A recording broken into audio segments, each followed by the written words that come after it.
வணக்கம். நான் உங்கள் புல்டன் மிஸ்ஸி.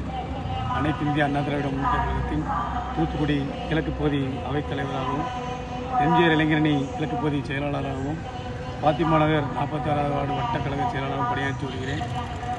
நாளை புனித வெள்ளி என்று அனுசரிக்கப்படுகிறது. இந்த புனித வெள்ளிக்காக பல ஆண்டுகளாக கிறிஸ்தவ மக்கள் அனைவரும் இணைந்து, குருக்கள் மாறும் அனைவரும் இணைந்து மதுக்கடையை மூடுவதற்காக பல ஆன்மீக போராட்டங்களை செய்து வருகின்றார்கள். இதன் விளைவாக ஆளுகின்ற அரசு, திமுகவுடைய முதலமைச்சர் மு.க.ஸ்டாலின் அவர்கள் எந்த ஒரு நடவடிக்கையும் எடுக்கவில்லை. கிறிஸ்தவ மக்களுக்கு கோரிக்கையை நிறைவேற்றும் ஐடியாவும் இல்லை அவருக்கு. இதனால் கிறிஸ்தவ மக்கள் மிகவும் மன துயரத்தில் இருக்கிறார்கள். நாளை வெள்ளிக்கிழமை அன்று அனைவரும் எதிர்பார்த்த மதுக்கடை மூடல் என்ற வார்த்தைக்கு இடமே இல்லாமல் போயிற்று. இதன் விளைவாக வரும் 2026 சட்டமன்றம் நடைபெற இருக்கிறது.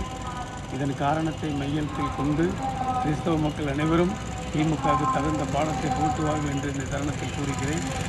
மேலும் எடப்பாடி அவர்களுக்கு ஒரு வேண்டுகோள், 2024 சட்டமன்றத்தில் வெற்றி பெற்று ஆட்சி அமர்வில் நீங்கள் முதலமைச்சராக அமர்வீர்கள்.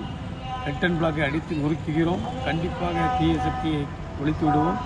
நல்ல சக்தி நாம் வந்தவுடன் கிறிஸ்தவ மக்கள் பல நாள் கோரிக்கையாக எடுத்துக்கொண்டு போய் கொண்டிருக்கும் இந்த கோரிக்கை, மதுக்கடை மூடல், இந்த கோரிக்கையை உடனடியாக அதை நிலைப்படுத்தி கிறிஸ்தவ மக்கள் வருகாலங்களில் மதுக்கடை மூட வேண்டும் என்ற கோரிக்கையை அனைத்து இந்திய அண்ணா திராவிட முன்னேற்ற கழகத்தின் சார்பாக எடப்பாடி அவர்கள் செய்து கொடுக்க வேண்டும் என்று இந்த தருணத்தில் கேட்டுக்கொண்டு அன்புடன் விடைபெறுகிறேன். நன்றி, வணக்கம்.